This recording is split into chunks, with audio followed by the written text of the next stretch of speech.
Morning. Oh dear. Well, I wanted to catch it, but I lost it, so I tried to catch it again. The trouble is, I've been chasing it for so long that I've forgotten that it's not for catching. Time. I was fooled. It's April 1st. April 1st, 2025.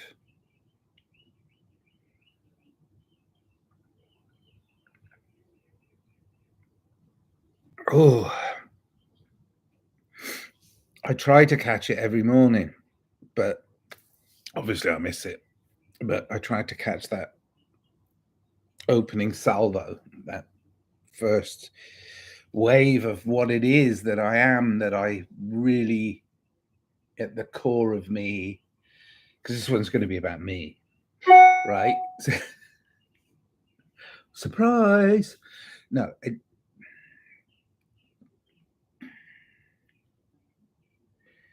Okay.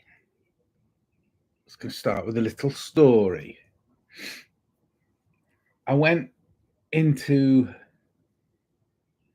not even the outback, but just on the edge of the civilized world, both metaphorically and really. In the 80s, I met an Aboriginal elder in Australia who pretty much lived alone. And he'd created a little sanctuary for himself. And I saw creatures I'd never seen before going to visit that place.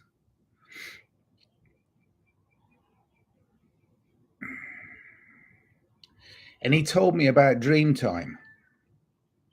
And he said, we are in Dreamtime. I had no idea how real what he was saying was. Very strong, but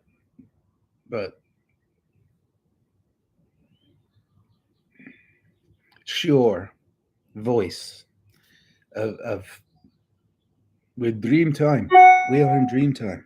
And it's very sure that we are in Dreamtime now. And I was like, this is real to me. None of this. I was like, whatever. And I've been dreaming a lot my whole life. I go to sleep, I dream. But he pointed to some drawings and paintings that he'd made or he'd collected from friends, or maybe even people just doing what I did, which was, finding out where this person was and then just going to visit. It's a bit of a trek, but it was worth it. And he's nomadic. It's not like that's a permanent encampment. I don't know if he was there the next day even, or the day before. So you see, I think he appeared. So was he a dream? And is this my unreality? My friends talk about things that are IRL, in real life. Why? Because how much of this is in real life? How much of this is real, like really, truly all we are? Because if it is, it's not enough, is it? It's just not enough.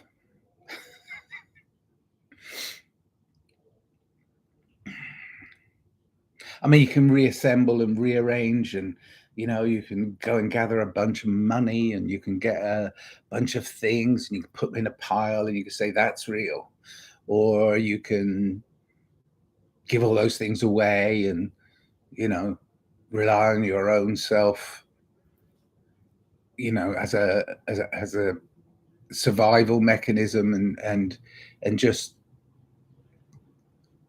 take each day as it comes, and you know, be a nomadic person. You know, you can, you know, there's so many things we can be IRL, that all of them, you experiment, you adventure, you get out there in nature, and you come back, and you go there, and you come back, and you go there, and you go, yeah, I really enjoyed that trip, but it's like it wasn't ultimately fulfilling. So what is a vacation from life? What is this thing that we require that seems to amp us up? Like this morning, I can't remember how many vivid dreams I had last night, but one of them is where I'm in a white room. Well, it's not even a room. There's no floor, no ceiling, no walls. I'm in a white expanse, and I'm completely naked. Not that that makes me, you know, I'm not, but I'm walking forward, but I'm feeling no progress. So in my dream, I'm feeling no progress. The white expanse is still the white expanse, and there's nothing there. And I'm not looking for things in to find. I'm not looking to find anything. I'm just being in this space. But there is a sense of peace about knowing that expanse somewhere in my human experience of that being in that dream was very real to me. I felt no physical sensations that I have here. My senses were gone. I couldn't feel the floor, obviously, and because there wasn't one. So the feeling is gone. And I did try shouting really, really loud. I think I just said hello. And it was flat and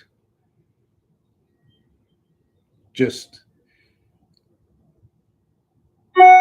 in my head. It wasn't in this, it didn't go out. So there was no sound. I couldn't hear the sound of me. I know I said it.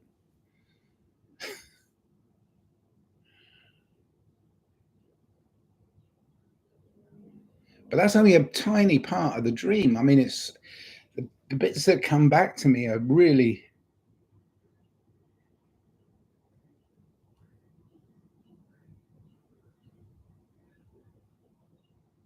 starting to flood in now. But it's see, the thing is, am I deviating them because of I'm letting them go into me, and then I'm interpreting? So no, I can't show you my dream. Sorry, can't. Truly, is that the real world? Excuse me. And the dreams you have inside the dreams are,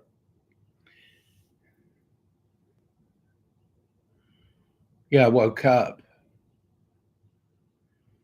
No, I wasn't in that white expanse. I woke up in another part of a dream. And I wasn't anything. There was everything, and I was nothing. How can you explain that? I don't know. See, I went from being nothing. Okay, now I'm starting to interpret, which probably is bollocks anyway. It's a load of rubbish. So in one, I'm everything, and there is nothing. In the other one, I'm nothing, and there is everything. Don't know. Excuse me. Oh, I need to wake up before I start talking.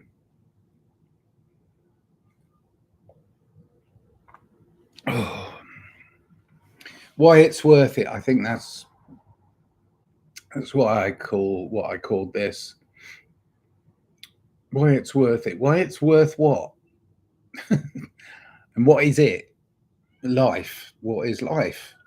La la la. Oops, better not sing. I'll get banned. Don't know. Don't know. I've been away from my creative flow, apart from my morning pontification, but I've been away from my creative flow for just about a month now. And my creative flow just allows things to go into music. I sit there with a blank canvas and I let words and music go through me and make songs. And that's just part of how I survive, I suppose, because I think I think too much. I think too much when I'm awake. Way too much. I try and interpret reality in a way that makes it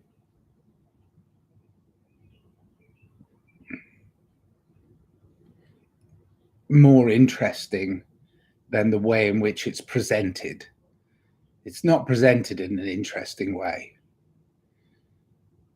You know, when we're young kids discovering the world, it's so exciting. It really is. It's like, whoa, I had no idea this was out here. And you go further and further. This is just for me, so bear with me. You go further and further afield, and you keep pushing, and you look at other places and cultures and ways of being, and you talk to people and you interact with them as best you can. Even if your language is different from theirs, it doesn't matter. You just start to adventure into places of like, and these places, but at the same time you're having the internal journey of peeling away all the preconceived notions of what these things are that you come across. And then you think that that's you build your picture of what the world is based on experience rather than on preconceived notions or things that you're fed. You know, the boring world, you know, it's boring, you know. So you try and keep it exciting, so you do different things, you discover different things, and there's so much, you know. I mean, there's so much of this abundant planet that goes completely unresearched, unlooked at, unadventured in, that you go, okay, well, what, how many people have stood on this exact spot? Like even right now, in a place where, you know, I'm on the peripherals of a huge city, and am I stood on history? You know, it's the chronological history of this actual spot. How did it get here? Not the earth itself, but the way in which humans have been layered in this actual location, right? And you think about the layers of human experience that you're stood upon, and you're like, wow. I mean, it's not that long ago. This is a youngish, you know, if you're going to do linear years, you know, it's a youngish country. But the country's been here, and there were people living here long before European settlers came here and made a mess of it on purpose. Don't know. Look at that as well. You know, you go all over the place, or by accident, who knows? Combination of both, chaotic, on purpose, by accident, doesn't matter.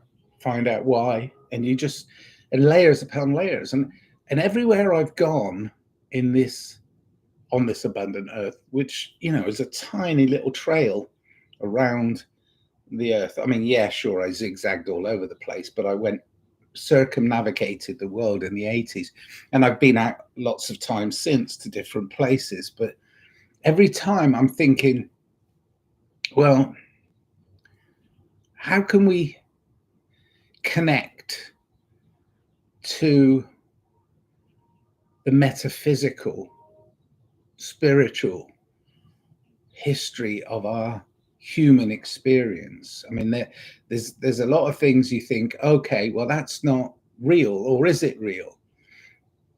So there are moments that I can remember, but I can't put myself back in that spot because I'll never be able to go. I mean, I can visit one of the most visited places I've been to in my life that I go visit, and I even lived, just very, very close to this place for a short period of my life, few years. But I go back there often, and it's a place in which I can be somewhere within it that I feel a sense of belonging. Like I really belong to Avebury Stone Circle. Now, that might be in my head. That might all be a fictional, romantic illusion. But when I'm there in my physical body and I stand within that circle, it helps. It transforms me. It connects me to Mother.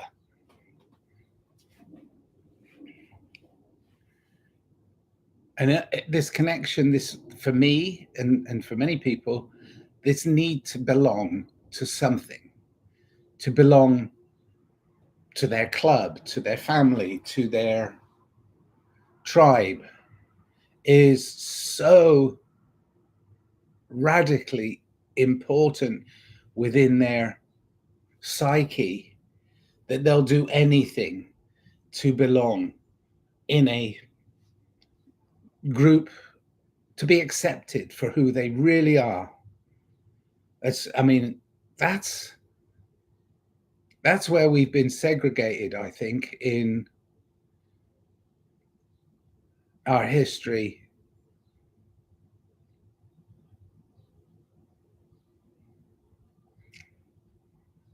Humans are starting to feel segregated from connectivity.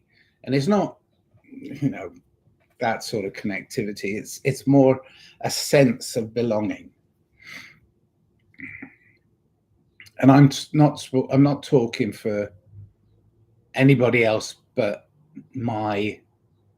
what's coming in to me from wherever it's coming today, through my dreams, through my experiments with my psychedelic self, not taking psychedelics, anything to induce that, but so it's a sense of belonging. And sometimes it's just one other person. Sometimes you do feel it's just you're the one, and you cling to it, and that person doesn't have the same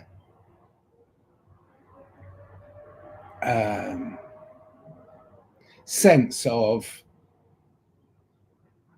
belonging with you, specifically, like one-on-one. So it's like you cling to a partner, and that partner says, well, that's not for me. So they go, and that causes heartache. And with that heartache, you go out with sorrow, but you shouldn't. You should go out with great joy that you made a connection, and then make another connection, go on another adventure. Don't stop. Don't go, oh my God, my life is finished. No, because that connection was important to you. And there is another connection. And it might be a physical thing. It might be a mental thing. It might be an emotional thing. It could be a spiritual thing. But you have to find it. You have to expand beyond this idea that your sense of belonging, or sense of worth, or sense of purpose on this earth is defined through another human. It's not defined by it. It can be enhanced. Your journey can be enhanced and fun, more fun for a while, but don't hold it. Don't hold it. You'll hurt it. Don't hold it too tightly. And that's the same with the perception of everything that is IRL, in real life. You can't hold it. You have to let it go. And you'll be surprised at how much your life changes once you start to complete your adventure. It's and I say complete, it never ends, but once you return to your adventuring with the little drop of knowledge that you've picked up along the way, that you can't hoard anything. It doesn't belong to you. And so I'm back in that expanse, you know, in real life. This abundant world, it still belongs to me.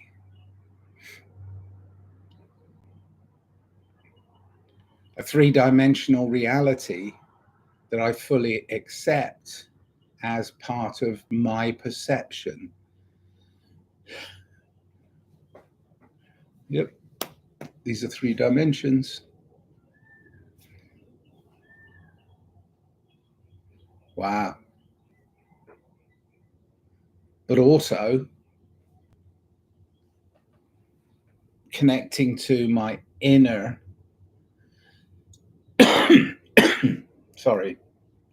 my inner experience.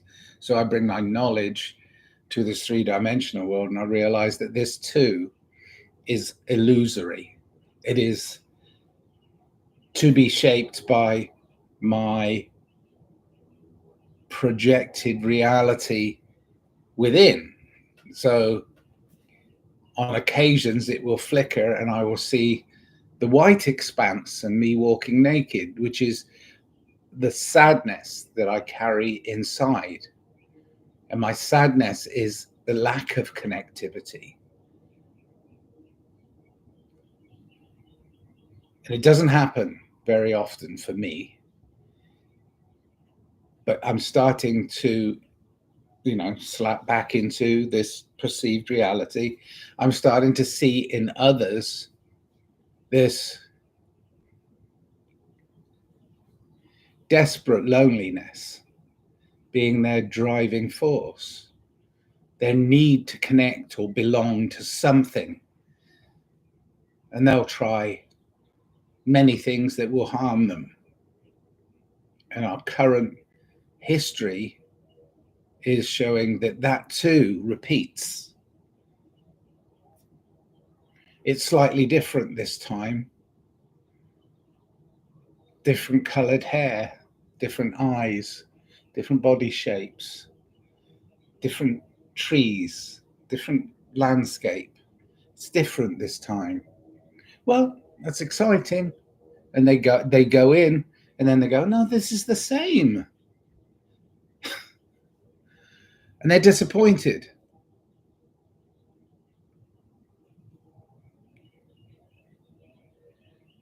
I am surrounded by willful repeaters, very willful.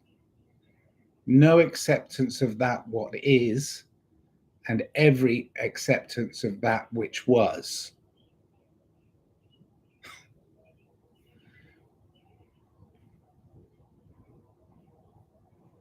I think because I'm slightly older now and I'm connected to slightly older people, they remember a point in their life, their little walk through life. I'm not demeaning it by saying little, but you know, the narrow strip of humanity that they are and they've experienced, and they find a point in that history and they go, I got to recreate that. And then in their dreams, they recreate a situation when they felt blissful or happy or excited, and they try and recreate that system. And it's like, no, what you're recreating it on has changed. Everything has changed. So it's this acceptance of change in a reality that you're perceiving yourself and building yourself. You still have very little input into that which you experience if you mark it as an adventure into a new world. And that new world might exist in the tiniest part of your being inside you. But if it isn't a true adventure, all you're doing is recreation, recreation.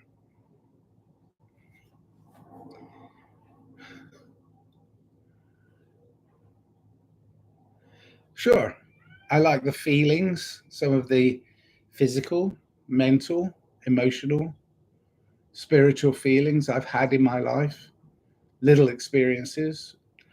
Why do I drink the same coffee? It tastes good. I know I've experienced that is my favorite cup of coffee.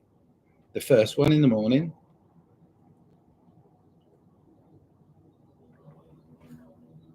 Most coffee lovers would absolutely say that I'm a lunatic because I like instant coffee with boiling water and milk. But it's something I remember and I'm recreating it. There are things that we have to recreate to feel a touchstone. You can't forget everything. My means of communication, my interactions are somewhat codified. I speak with my hands sometimes. I've got a language. I put clothes on when I go outside. There are social norms in which it's acceptable on this 3D reality that I create every day, that if I drop them, then I go not just outside of what my normality, I go outside of other people's reality, and I know I'm seeing the world differently. My lens is different to theirs, but if I just go against all the social norms and I start doing things outside of that, then I get to lose connection because they go, oh, stay away from him. But do I change everything within my reality to make myself closer to other humans? Well, I do try to occasionally, but most of the time, all I do is brush up against their reality for a bit. Sometimes for a long time, but I got to realize that if it's for a long time, that we have to go, our worlds have to go together and mash together for a while, and then go apart, and then go on, and then mash together. We can't be a constant connection in a reality that's perceived differently from each other. Otherwise, you lose all sense of self. You put all of you into somebody else rather than all of you into yourself. And then you get to a point where you're so diluted that the other person tells you you're this. And then you start becoming, that person, part of that person. In other words, they take over your world. There's a difference between possession and being. And sometimes people do possess you, and you can't help it, and you're just like, okay, well, recognize what that is, work within that experience, understand it, but try and keep a part of you that's separate. So I'm going to put two words together because language is such a conundrum for most people. Separately together. We can't, we can bond, and you might get lucky and you might find that one person that is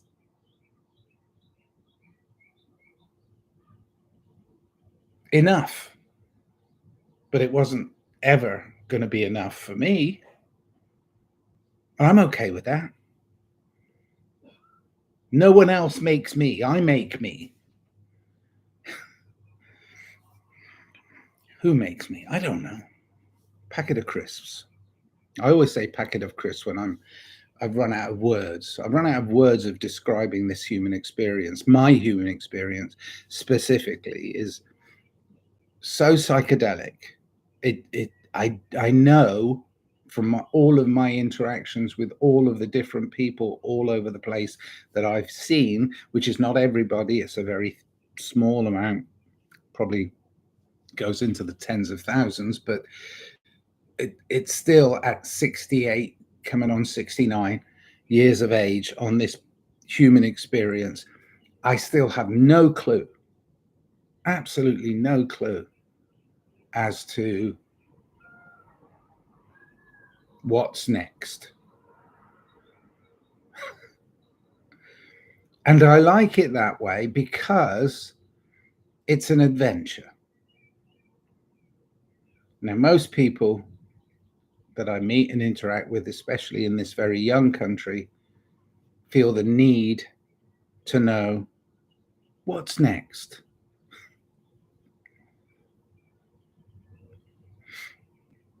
And maybe it's in your dreams. Maybe what's next is in your dreams. So don't give up dreaming and try and interpret those dreams. Try and work with those dreams. Try to project from within you that which you love and live it. I don't know. It's just stuff, isn't it? Filler. This is nice filler. Nobody will listen to this. Thank goodness. All right. I love you. Keep going. One foot in front of the other. Try not to do any harm, but it's almost impossible. If you walk on this earth, you break a twig. So it's almost impossible to do no harm. But at the same time, realize that it's an adventure. And realize that you do touch everything that you come into contact with in a different way from what you perceive your touch is. That's called influence. Love you. Love you. Another day visiting people that I probably will not connect with. Don't know. Don't want to put that out into the world. I'll reverse that. Sorry. Taking that back. Trying to make connections today. Okay. All right. Bye.